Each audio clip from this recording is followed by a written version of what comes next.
오늘은 야고보서 3장 13절부터 합니다. 3장 13절부터. 너희 중에 지혜와 총명이 있는 자가 누구뇨? 그는 선행으로 말미암아 지혜의 온유함으로 그 행함을 보일지니라. 너희 중에 지혜와 총명이 있는 자가 누구뇨? 여기서 지혜와 총명이라는 뜻은 무엇을 말합니까? 지혜와 총명. 너희 중에는 또 누구를 얘기하고, 너희 중에 지혜와 총명이 있는 자가 누구뇨? 여기서 지혜와 총명이라는 뜻은 우리가 그걸 충분히 이해를 해야 되는데, 굉장히 깊은 뜻이 있습니다. 우선 여기서 지혜라는 것은 그냥 우리가 일반 지식을 얘기하는 것이 아니고, 옛날에는 두 가지를 구분을 했었습니다. 헬라어에서는 두 가지 구분을 했었는데, 이 지혜는 그 당시에 가리키는 사람들, 랍비라든가 또 그 선생들 아니면 서기관들의 지식을 지혜라고 불렀습니다. 단어가 틀렸습니다. 그 다음에 총명이라는 단어는 누구의 지혜를 말하는 거냐면은 전문가들, 지식인들, 예를 들면은 사회적으로 직장에 관계돼서 지식이 있지 않습니까? 예를 들어서 공학이라든가 무슨 의학이라든가 이런 직업에 관계되는 또 하는 전문적인 지식을 갖다가 총명이라고 그랬어요. 그래서 지혜와 총명이라는 단어를 가지고 총합해서 무엇을 말해주냐면은 선생, 랍비들, 또 선생들, 랍비들, 서기관들 뿐만 아니라 모든 지혜를 가지고 있는 사람들 통틀어서 말을 할 때 지혜와 총명이 있는 자가 누구냐라고 말을 했습니다. 그래서 여기서 우리가 지금 계속되는 것은 우리가 3장 1절에서 선생이 된 우리가 더 큰 심판, 그러니까 선생이 되지 말라는 것에서 연결돼 갖고 우리한테 설명을 해주고 있는 겁니다. 자, 야고보서 3장 13절은 신약 374편에 있습니다. 374편. 아시겠죠? 그런데 그런 자가 누구뇨? 그는 선행으로 말미암아 지혜의 온유함으로 그 행함을 보일지니라. 자, 그는 선행으로 말미암아. 그 선행이라는 뜻이 뭡니까? 선행. 네? 착한 일. 우리 선생님, 지훈 선생님. 선행이 뭡니까? 남자들이 잘한 거? 남편하고 비슷하네요. 우리 마이클 제집사님, 선행은 무슨 뜻입니까? 네, 말씀하세요. 그래요? 네. 물론 그런 뜻도 있겠죠, 그죠? 그런데 이 선행은 뭐냐면은 남을 위해서 좋은 일을 하는 건데, 남을 위해서 좋은 건데, 그거는 일반적으로 다 알아요. 근데 한 가지 조건이 붙어요. 남을 위해서 좋은 일을 하는데 아무런 대가 없이 하는 거예요. 우리가 세상 사람들이 남을 위해서 좋은 일을 참 많이 해요. 우리 지훈 선생님도 그렇고 우리 마이클 제사님도 저한테 우리 와이프 없다고 맛있는 저녁도 해주시고 좋은 일을 많이 하는데 조건이 없이, 대가 없이 해야 된다는 거예요. 내가 목사한테 맛있는 거 한번 해줬는데 나 밥 사주지, 나 밥 안 사주네, 이런 마음이 들면은 선행이 아니라는 거예요. 안 그렇죠, 집사님? 곤란한 질문을 역사하라. 나는 선행이 아니래. 선행은 남을 위해서 좋은 일을 하는데 대가 없이, 조건 없이 하는 것을 말하는 거예요. 요즘 아시겠어요? 근데 사람들이 남을 위해서 좋은 일 하는 것까지는 이해를 하는데 항상 조건이 붙고 대가가 붙어요. 제가 이번 크리스마스 때 우리 이웃 사람이 우리 우체통에다가 피넛 한 박스를 갖다 집어넣고서 누구한테 왔다고 썼어요. 근데 처음에 이제 이름을 보고 제가 몰랐어요. 누구한테 온 건지 이거 누가 우리 메일박스에다 이거 잘못 전달된 거야. 그래서 생각을 하다가 우리 와이프한테 물어봤죠. 이거 타마하고 베키라는 사람이 누구냐 그랬더니 처음엔 잘 모르더라고요. 딱 한 번 만났거든요. 잘 모르더라고요. 그래서 한참 그거 이웃 사람이래. 네이버가 우리 새로 이사 왔는데 그 사람 이름이 타마하고 베키래. 그래서 그래서 사람들이 그걸 갖다 놨는데 이제 우리 와이프가 있으면은 대가로 또 조그만 거 하나 사서 갖다 넣어줄 텐데 저는 그런 걸 잘 못해요. 이상하게 못해요. 그냥 아예 안 받았으면 좋을 때 받고 나니까는 못하는데 찜찜한 거예요. 저 사람이 무엇을 지금 생각하고 있을까? 내가 적어도 우리 이웃한테 피는 한 박스를 줬는데 왜 연락이 없지? 땡큐 카드도 없지? 또 응답도 없지? 그러니까 속으로 그 사람이 어떻게 생각하는지 관계없이 나 찝찝한 거야. 찝찝한 거예요. 그렇죠, 그죠? 다행히 그 사람이 그냥 아무런 대가 없이 조건 없이 그냥 했다면은 나도 그냥 가만히 있어서 괜찮은데 혹시라도 그 사람이 주고 뭔가를 바랬다면은 내 마음이 좀 안 해주면은 그 사람과 관계가 어떻게 되지 않을까 하는 그런 생각이 드는 거거든요. 그러니까 선행이라는 것은 특히 여기서 말하는 선행은 남에게 좋은 일 하는데 아무런 조건 없이 대가 없이 하는 겁니다. 아시겠죠? 그래서 선행을 보이는데 뭐라 그러냐면 지혜의 온유함으로. 단어들은 다 쉬운데 뜻이 잘 이해가 안 돼. 우리 송영희 교수님 지혜의 온유함으로 그 행함을 보일지라. 그 무슨 뜻인 것 같아요? 그 질문할 적에 제가 조심스럽게 하는 거예요. 대답 못해도 시험에 안 들 분들한테만 하는 거예요. 그래서 제가 여쭤보는 분들은 제가 더 믿는 사람들이라는 걸 갖다가 그 염두에 두시기 바랍니다. 아시겠죠? 자, 지혜의 온유함으로 그 행함을 보일지라. 이걸 모르면은 행할 수가 없잖아요. 지혜의 온유함으로. 우리 지윤 자매님 어때? 또 다시 한번 물어봅시다. 예. 정확하게 대답을 했어요. 정확하게. 아까 13절 첫 번째는 지혜와 총명이라는 지혜라는 뜻과 여기서 지혜는 틀린 거예요. 똑같은 단어인데 틀린 뜻이에요. 위에서 말한 지혜는 바리새인들이나 랍비라든가 서기관들이나 선생님들의 지식이고 여기서 지혜는 하나님을 아는 지혜, 하나님을 아는 지혜. 아시겠어요? 그래서 한국말은 똑같지만은 영어로는 wisdom이라는 말과 wise라는 두 개 틀린 말로 쓰는 거예요. 그래서 위에 있는 지혜는 랍비라든가 서기관 선생님들의 지식을 말하는 거고 밑에는 우리가 하나님을 아는 지혜. 그래서 하나님을 아는 지혜로서 선을 행하는데 어떻게 행하냐면 성령님의 인도하심으로 온유함이라는 것은 성령님의 인도하심으로 행하라는 거예요. 무슨 말인지 아시겠어요? 그러니까 다시 한번 13절을 정리하면 13절 야고보서 3장 13절부터 합니다. 우리 심지사님. 너희 중에 지혜와 총명이 있는 자가 누구냐? 이 말은 뭐냐면 지혜라는 말은 랍비와 서기관들이나 선생들이 갖는 지식을 말하는 거고 총명은 일반적인 전문가 지식, 직업적인 지식을 가진 사람, 뭐 공학 박사라든가 아니면은 뭐 의사라든가 변호사 이러한 지식을 가진 사람 모두들 네가 높은 위치에 있는 사람들아 네가 지혜가 있으면 뭐하냐? 그것을 선행으로 말미암아 남을 위해서 좋은 일을 하는데 아무런 대가 없이 조건 없이 행하고 하나님이 우리에게 주신 지혜에 따라서 지식에 따라서 온유함으로 성령님의 인도하심으로 행함을 보이라. 그렇지 않으면은 너희들이 가지고 있는 지혜와 총명은 의미가 없다는 것을 가르쳐주고 있는 거예요. 우리 민재 형제, 우리 열심히 공부하죠, 그죠? 왜 공부합니까, 열심히? 당연히 좋은 직장을 갖기 위해서 하죠. 누구를 위해서? 당연히 나를 위해서 하죠.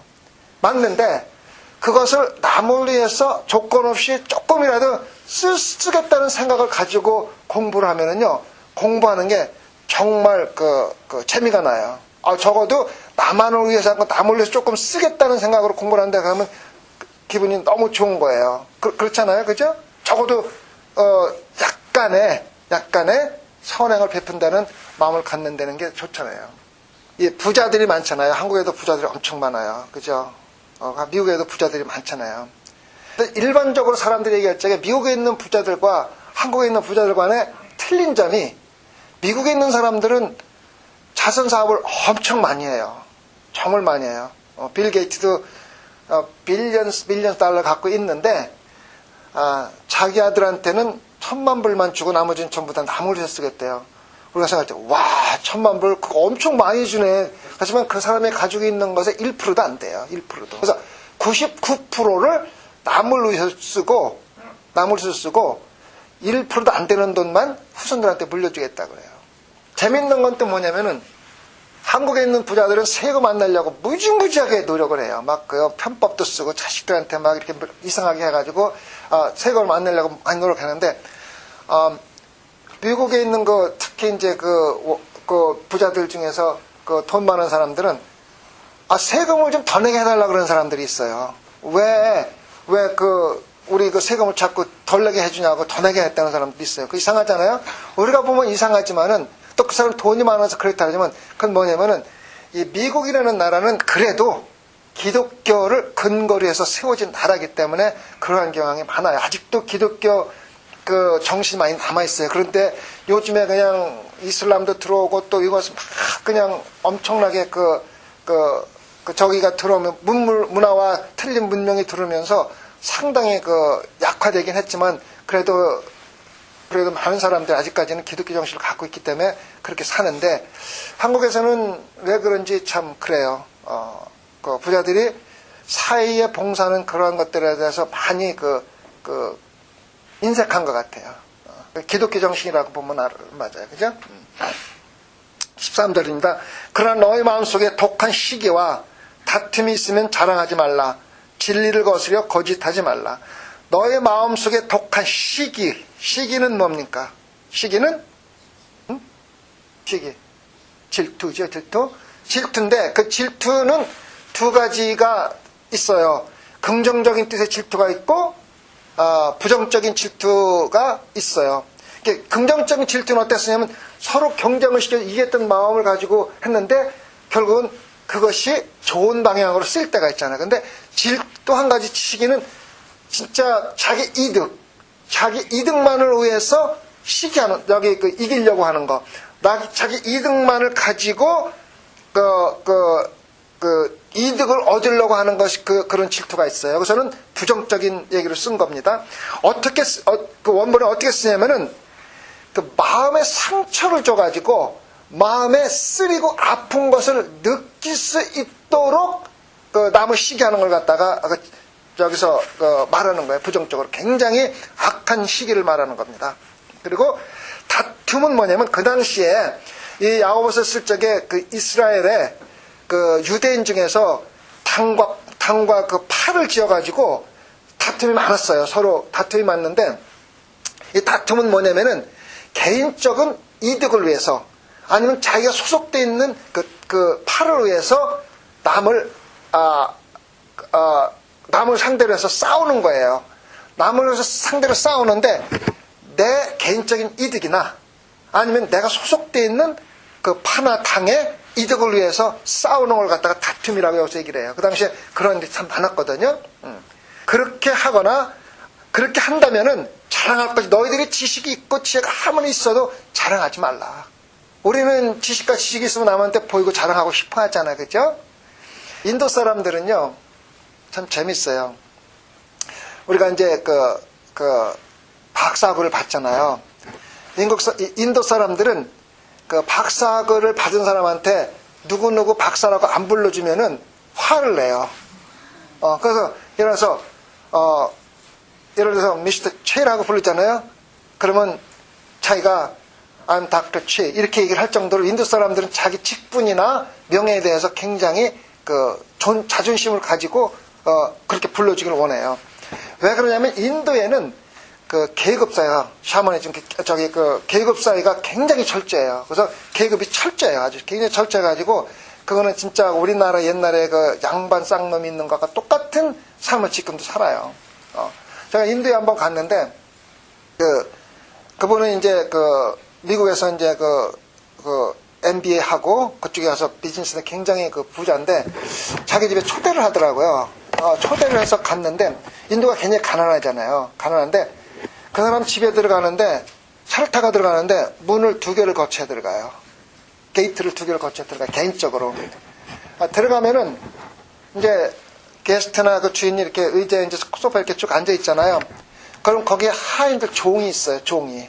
어린아이들 한 10대 된 종들이 있는데 맨발 벗고 음식을 우리가 테이블에 앉아서 안 먹고 음식을 그 사람들이 쭉 이렇게 날라다 줘요. 그럼 우리가 먹고 싶은 거 먹고 또 그걸 주고 이렇게 해요. 물론 그냥 스낵 같은 거지만은 그 정도로 하인과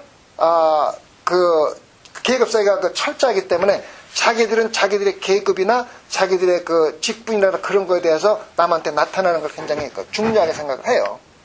그런데 여기서 뭐라 그러냐면은 자랑하지 말라 그래요. 너희들이 그러한 지식과 지혜를 가지고 시기하고 다투는데 사용한다면은 자랑할 게 뭐가 있느냐. 진리를 거스려 하지 마라. 하나님의 뜻을 그는 거스려 거짓으로 말하지 말라 하는 것을 얘기를 해주는 겁니다. 여러분, 우리들이 세상에 살아가면서 가진 것이 있어요. 다. 우리 구강수 집사님, 구강수단들을 가진 게 있고, 또 우리 최수사님, 최수님들 가진 게 있고, 다 각자 가진 게 있는데, 그것을 자기 이득만 위해서, 자기 소속만 위해서, 쓰기 위해서 다투고 싸우지 말라는 거예요. 아시겠죠? 그 다음에 15절입니다. 이러한 지혜는 위로부터 온 것이 아니요 세상적이요 정욕적이요 마귀적이니. 여기서 지혜는 위로부터 온 것이 아니라는 뜻이 뭡니까? 위로부터 온 것이 아니라. 여기서 이러한 지혜는 시기하고 질투하고 하는 이러한 지혜는 어디로부터 온 위로부터 온 것이 아니라 그러잖아요. 그래서 위로부터 왔다는 뜻은 뭐예요? 하나님? 그게 이제 일반적인 대답이죠. 그래서 하나님. 근데 또 좀 더 구체적으로 보면은 위에서 내려온 사람이 누구예요? 예수님이잖아요. 여기서 말하는 것은 위에서 내려온 지혜라는 말은 뭐냐면 예수님이 직접 이 세상에 내려오셔서 우리를 가르쳤잖아요. 다시 말하면 예수님의 가르침에 근거한 게 아니라는 뜻이에요. 아시겠죠? 물론 결국은 하나님 말씀. 예수님이 누구예요? 하나님이죠. 그러면 구체적으로 얘기하는 것은 예수님이 하늘에서 내려오셔갖고 이 세상에 내려오셔갖고 우리한테 가르치시고 지혜를 주셨는데 그러한 것은 시기와 질투가 절대 아니라. 그런데 시기와 질투가 있는 건 세상적이요. 세상적이라는 건 뭡니까? 영적이 아니고 우리가 말하는 우리의 육적인 것을 말하는 거죠. 그 다음에 정욕적인 것이요. 우리의 거듭난 사람이 아닌 중생하지 않은 사람들의 욕심을 말합니다. 아시겠죠? 정욕적이라는 것은 우리가 믿고 나서 다시 태어난 사람들이 아닌 사람들이 가지는 욕심을 말하는 겁니다. 그 다음에 마귀적인 것이요. 그건 사탄과 마귀들이 우리를 관리하고 지배하는 것을 말하는 거예요. 그래서 이 말은 뭐냐면은 우리가 지식과 지혜가 있잖아요. 그렇죠? 지식과 지혜가 있는데 그것을 어떻게 사용하느냐에 따라서 우리가 하나님의 자녀로 일컬음을 받을 수가 있느냐 없느냐가 결정된다는 거예요. 우리 모두는 지혜가 가지고 있어요. 또 기술도 가지고 있어요. 우리 유현성 집사님은 뭘 가지고 있어요? 옷과 이런 것을 갖다 줄이고 아름답게 만드는 지식이 있잖아요. 그것을 시기와 지와 다툼하는 데만 사용한다면은, 다시 말해서 남을 위해서 사용하지 않고 나만을 위해서 사용한다면은 그것은 하나님이 우리에게 주시는 지혜가 아니라는 거예요. 하나님이 유현성 집사님한테 준 기술이 아니라는 거예요. 아까 얘기했지만은 총명이라 그랬잖아요. 총명은 뭡니까? 우리가 직업적으로 먹고 살아가는 데 필요한 지식이라 그랬잖아요. 그죠? 그래서 우리한테 준 어떠한 달란트나 지식과 모든 것들을 갖다가 하나님을 위해서, 남을 위해서, 선홍을 위해서 쓰는데 사용을 해야만 그것이 바로 하나님이 주신 지혜며 총명이라는 뜻입니다. 아시겠죠? 16절입니다. 시기와 다툼이 있는 곳에는 요란과 모든 악한 일이 있음이니라. 자, 이것이 시기와 다툼이 교회를 혼란하게 만들고 어렵게 만드는 주 요인이라는 뜻이에요. 아시겠어요? 시기와 다툼이 있는 곳에는 요란과 모든 악한 일이 있습니다. 그래서 교회에서는 너무 시기 질투하고, 이 시기 질투가 참 많은 것 같아요. 그죠? 아주 사소한 것 같고 시기 질투를 하더라고요. 이상하죠? 그죠? 여러분들 정말 안 그런 것 같이 가만히 계신데 다 그러더라고요. 보면 아주 사소한 것 같고 시기 질투하고, 일하는 것도 시기 질투를 하더라고요. 그죠? 시기 질투가 있는 곳이, 다툼이 있는 곳에는 항상 요란과 악한 일이 있다는 거예요. 그 다음에 17절입니다. 오직 위로부터 난 지혜는, 아까 얘기했죠? 예수님께서 가리키는 지혜는 첫째 성결하고, 다음에 화평하고, 관용하고, 양순하며 긍휼과 선한 열매가 가득하고 편독과 거짓이 없나니. 자, 여기서 하나하나 구체적으로 좀 따져봅시다. 성결하다는 말은 뭡니까? 성결하다, 응? 깨끗하다. 좀 구체적으로 깨끗하다. 뭐가 어떻게 깨끗하다는 거예요? 예? 죄가 없다? 죄가 없다. 여기서는, 그러니까는 성결하다는 말은 뭐냐면 우리 마음속에 악한 것이 없다는 뜻이고, 무엇과 위에서 나온 우리가 위에서 뭐가 나왔냐면은 그 거짓 지혜라는 말이 나옵니다. 거짓 지혜가 나오죠? 지혜에 거짓이 있느니라. 거짓 지혜와 반대되는 뜻으로 사용하고 있습니다. 거짓 지혜는 성결한 걸로.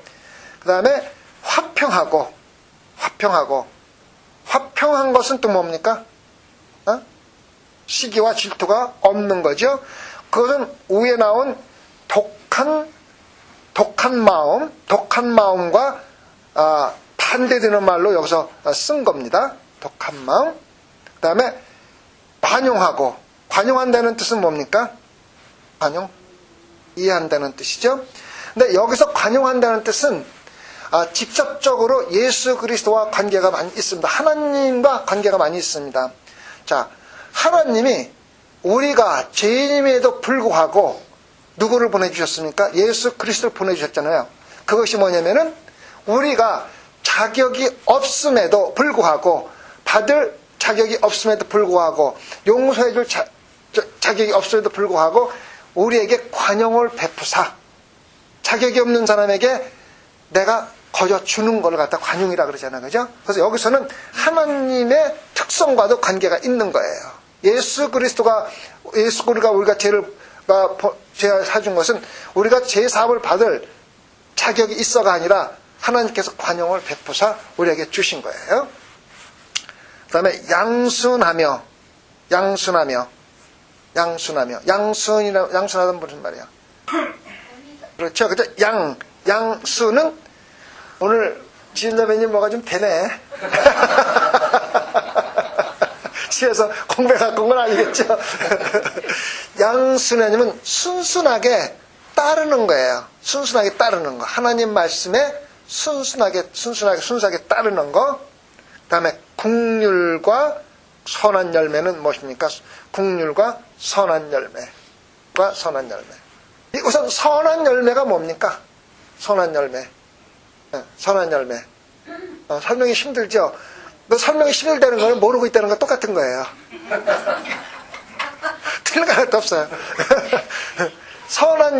열매만 한번 생각해보자. 열매가 뭡니까? 많이, 성경에 열매 많이 나오잖아요. 열매 무슨 뜻이에요? 지은자매님. 열매만 생각해보면. 결과인데, 선한 열매는 뭡니까? 선한 결과인데, 선한 열매 똑같은 거죠. 하나님이 기대하는 결실, 열매 하면은 많이 나오죠. 성경에 계속 열매 맺는다는 건 뭐냐면은 하나님이 원하는 열매를 맺는 거잖아요. 그죠? 다시 말하면은 하나님이 기대하는, 선한 열매는 하나님이 기대하는 열매라는 뜻이요. 아시겠어요? 선한 열매는 하나님이 기대하는 열매입니다. 그죠? 그것은 언제 또 나오냐면은 우리가 남을 긍휼히 여길 때. 그러면 긍휼히 여긴다는 말은 뭡니까? 또 어렵죠. 단어는 다 아는 것 같은데 설명이 안 돼. 그건 모르고 있다는 것 때문에 모르고 있다는 건 내가 행할 수가 없다는 얘기야. 긍휼하게 여긴다는 건. 지난번에 한번 했잖아요. 긍휼은 지난번에 한번 했는데 한 건 아는데 생각 안 나죠. 얘기해봐요 그러면. 얘기해봐요. 근데 한 가지가 빠졌잖아요. 지난번에 똑같은 얘기를 똑같이 했는데 똑같은 대답을 한 거예요. 긍휼은 지난번에 지인장이 뭐라 그러냐면은 그 사람과 고통을 똑같이 그러니까 그게 도와주신 마음뿐만 아니라 실질적으로 도와주는 것까지가 긍휼이라고 그랬는데 지인장님이 지난번에 똑같이 대답을 한 거예요. 긍휼을 지난번에 지인장은 어떻게 얘기했냐면 그 고통을 똑같이 느끼고 똑같이 생각하는 마음이라 그랬는데 거기 하나가 빠졌다 그랬는데 그걸 내가 보태줬는데 그게 뭐냐면 행동을 옮겨서 그 사람이 고통을 덜어주거나 해결해주는 것까지가 긍휼이라 그랬어요. 잊어버리지 마세요 이제. 그래서 그냥 그 사람 참 안 됐어, 참 마음 아파, 그걸 느끼는 것으로는 긍휼에 대한 충분한 해답이 안 된다는 거예요. 긍휼이 세상적으로 어떤 뜻인가 모르지만은 그거에 상관없이 여기서 말하는 예수님이, 야고보가 말하는 예수님이 말하는 긍휼은 내가 다른 사람의 고통을 똑같이 느끼고 아파할 뿐만 아니라 그 사람의 고통과 어려움을 덜어주는데 직접 참여해서 그거를 해결해 주는 것까지가 긍휼이라는 거예요. 아시겠죠? 그래서 긍휼함을 행할 때만 선한 열매, 하나님의 원하는 열매를 우리가 거둘 수가 있다는 겁니다. 그 다음에 편법과 거짓이 없나니, 다시 말하면 공평함과 진실하게 된다는, 우리가 지혜와 우리의 지혜를 진짜 공평하고 진실되게 사용할 수 있다는 거예요. 그 다음에 마지막으로 18절, 화평케 하는 자들은 화평을 심어 의 열매를 거두니라. 이건 뭡니까? 무슨 화평케 하는 자들은 화평으로 심어 의 열매를 거두느니라. 자, 아까는 무슨 열매가 나왔습니까? 선한 열매. 자, 그 다음에 의 열매가 나옵니다. 의 열매는 뭡니까? 여기서 의 열매나 선한 열매는 똑같이 하나님이, 의로운 사람은 누굽니까? 하나님밖에 없잖아요. 그죠? 하나님의 열매. 다시 말하면 예수 그리스도께서 우리에게 맺기를 원하신 열매를 거둔다는 뜻이에요. 자, 화평케 하는 자들은 화평으로 심어 의 열매를 거둔다. 화평케 하는 자들이 누굽니까? 화평케 하는 자들. 지은자매님, 예수님이 왜 이 세상에 내려오셨어요? 역시 대답을 주고 물어보니까 대답을 잘하네요. 화평 얘기하니까 당연히 화평케 하기로 왔죠. 그죠? 산상수훈 기억하세요? 산상수훈에 화평케 하는 자는 뭐라 그랬을 있어요? 지금 찾아보지 말고 화평케 하는 자는 뭐라 그랬어요? 마태복음 산상수훈에 마태복음 5장 9절이죠. 화평케 하는 자는 하나님 얼굴 본다 그랬어요? 하나님의 아들이라 일컬음을 받는다 그랬어요. 왜 그런 줄 아세요? 예수 그리스도가 누굽니까? 하나님의 아들이죠. 근데 여기 뭐로 왔어요? 화평케로 왔잖아요. 그죠? 그래서 산상수훈에서 말하는 화평케 하는 자는 하나님의 아들이라 일컬음을 받는다는 건 뭐냐면은 예수 그리스도가 우리를 하나님과 화평케 하기 위해서 이 세상에 내려오셨는데, 우리가 이 세상에서 다른 사람들과 화평할 뿐만 아니라 다른 사람들을 하나님과 화평케 한다 할 때 우리는 바로 예수 그리스도와 같은 역할을 함으로써 예수 그리스도가 하나님의 아들을 일컬은 것 같이 우리도 하나님의 아들이라 일컬음을 받을 것이라는 것 뜻이에요. 아시겠죠? 그래서 우리가 화평케 하는 자들은 화평으로 심어서 의로우신 예수님이 원하는 열매를 맺을 수가 있다는 것이에요. 바로 예수 그리스도를 닮아가는 것이에요. 아시겠죠? 내일 설교를 할 건데, 우리가 예수 그리스도를 믿음으로 인해서 구원을 받잖아. 그죠? 사도 바울이 말하는 믿음으로만 의롭게 된다는 그 교훈이잖아요. 그 다음에 제가 내일 로마서 6장에서 설교를 하는데, 로마서는 좀 틀린 얘기를 해요. 의로움으로 구원을 받았으면 그게 뭐냐면은 그게 뭡니까? 칭의라 그러죠. 칭의. 그 다음에 칭의는 우리가 구원을 받았잖아. 받았다는 뜻이. 그 다음에 성화라는 말이 있어요. 성화가 무슨 뜻입니까? 성화. 우리가 점차적으로 하나님과 닮아가기 위해서 거룩하게 의롭게 가는 과정을 갖다가 성화라 그래요. 그래서 내일 제가 성화에 대해서 설교를 할 건데, 여기서 말하는 의의 열매를 거둔다는 것은 우리가 매일매일 성화되어 간다는 뜻이에요. 그래서 우리가 매일매일 성화되어 가지 않으면은 문제가 뭐냐면은 우리 신앙이 하루아침에 무너져요. 우리가 30년 동안 신앙생활을 했으면 30년 동안 쌓은 성화의 과정의 결과가 쪽쪽 쌓여가지고 그 결과가 엄청나게 쌓여 있어야 되는데, 그게 쌓여 있지 않으면은 기분이 좋을 때는 교회 열심히 하다가 쫙 사소한 일 되면은 붕 무너가지고 사라져버려요. 왜냐하면 성화가 되지 않았기 때문에 그래요. 그래서 칭의, 우리가 믿음으로 의롭다함을 받는 것 못지않게 중요한 게 뭐냐면은 성화되어 가는 거예요. 우리가 매일매일 하나님과 같아져 가는 의로운 삶을 살아가면서 그게 쌓여가지고 경력이 쌓여야 되는 거예요. 그런데 그게 안 되면은 우리가 무너지는 거예요. 하루아침에. 근데 그것을 어떻게 쌓을 수가 있느냐? 야고보가 말하는 거는 뭐냐면은 하나님 말씀대로 매일매일 살아갈 때 그때 이것이 쌓인다. 아시겠죠? 그래서 첫째는 하나님 말씀을 살아가야 되는데 하나님 말씀을 살아가기 위해서는 뭐가 필요합니까? 하나님 말씀을 알아야 될 거 아니에요. 알아야 되는데 요즘의 성도들이 너무 성경을 모르고 신앙생활을 해요. 너무 모르고 신앙생활을 해. 그 말은 뭐냐면은 우리가 설교를 듣잖아요. 설교 들으면은 그 설교는 성경 전체에 대해 얘기를 잘 안 해요. 그냥 성경 한 구절 가지고 설교를 해요. 그 여러분들이 또 뭐 묵상을 하고 뭐 큐티를 하고 막 그렇게 하다 보면은 하나 둘 말씀을 가지고 묵상을 하고 거기에 대해서 은혜를 받으려고 노력을 해요. 그런데 문제는 뭐냐면 전체적으로 성경이 뭔지 모르고 왜 성경이 쓰여졌으며 성경이 우리에게 온 의미는 뭔가 갖다가 모르고 그냥 한 구절 가지고 묵상하고 은혜 받으려고 노력을 하는데 그렇게 되면은 코끼리를 갖다가 뭐 다리만 만지고 벽이라고 하는 거와 똑같은 결과가 올 수가 있어요. 그래서 성경을 전체적으로 성경이 우리한테 무엇을 얘기해 주는 거며 성경이 궁극적으로 쓰여진 목적이 무엇이며 우리가 어떻게 성경을 받아들이고 이해를 하고 그걸 갖다가 소화나가야 되는가 또 어떻게 그에 따라 살아가는 것을 모르기 때문에 성화의 삶을 못 사는 거예요. 그러니까 하루아침에 우르르 무너졌다가 또 기분 좋으면 또 하늘까지 올라갔다가 내려왔다 올라갔다 하기를 수없이 하면서 신앙생활을 하는데 결국은 뭐냐면 지옥으로 떨어지는 결과가 나올 수가 있어요. 아십시다. 하나님 아버지 정말로 감사와 영광을 돌립니다.